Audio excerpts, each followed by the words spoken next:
Hi, my name is Elizabeth Davis. I'm an Extension Associate Professor with Utah State University, and I'm excited to have a couple of minutes with you today to do kind of a brief introduction to Gary Chapman's book, The Five Love Languages, in which he explains that everybody has a primary way or language in which they receive and demonstrate love, and that the most effective way to build and enrich our relationships is by being intentional about learning our partner's love language and figuring out how to speak that in a way that is meaningful to them.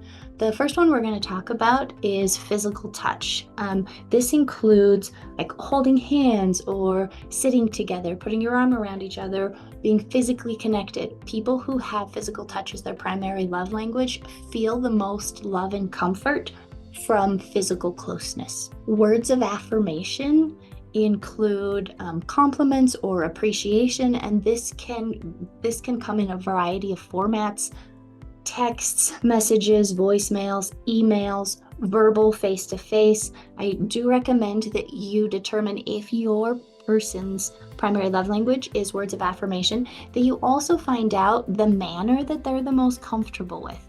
For example, just because someone's primary love language is words of affirmation doesn't necessarily mean that they want to be publicly appreciated. They may not appreciate a social media shout out. They may prefer a more intimate or private words of affirmation or expression, and then other people really enjoy the public nature of words of affirmation. So that's something that you will need to determine, and having a frank conversation can help with that determination.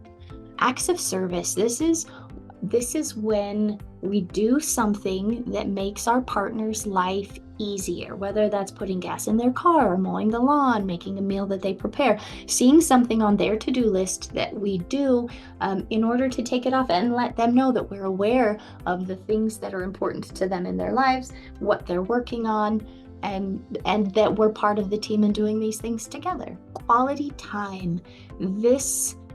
Spending time together is always positive. People who have quality time as their primary love language need this to be intentional, and they need it to be focused. So watching a movie together can be a fun date night, but quality time is eye contact and conversation. It's getting to know each other better and demonstrating that you are invested by giving attention. So quality time is giving your attention to your partner. And gifts. Now, people who feel loved through the giving or reception of gifts, this does not have to be a large monetary value. Gifts are just an indication that we were thinking about our partner and made an effort to demonstrate that. So whether it's their favorite candy bar or bringing a drink that they like, seeing something that reminds us of our partner, and this is kind of a multi-step. It's realizing something, paying attention, realizing something that would make them feel special, purchasing, acquiring, or making it, and then delivering it to our partner. Again, it's the thoughtfulness and the effort that's put into this. And something I would like to point out is that regardless of the love language of our partner, it requires some effort to figure out what the language is and to speak a love in a way that our partner will understand and feel it. Now, Gary Chapman, the author of this book, has done a really nice job of putting the quiz online. And I can't put a clickable link in here, but if you Google 5 Love Languages quiz, it's the top hit and is mobile friendly. So I highly encourage you to Google that, take the quiz. It can be done in less than 5 minutes, and I really like the way they break down the scores. It will give you a percentage. So your primary way of feeling love could be words of affirmation, and your secondary could be physical touch.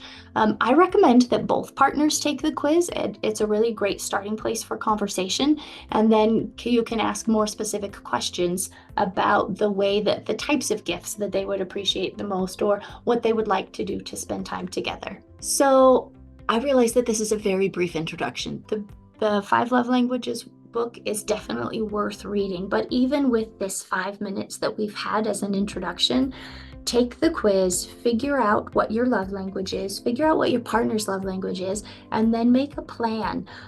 It's very common for couples to have differing love languages. So if we have one partner whose primary love language is quality time and the other one is acts of service, I suggest having a conversation and scheduling time together to meet the quality time, and then making a plan for acts of service to make sure that everybody's needs can be met and everyone is able to show love in a way that's meaningful to their partner.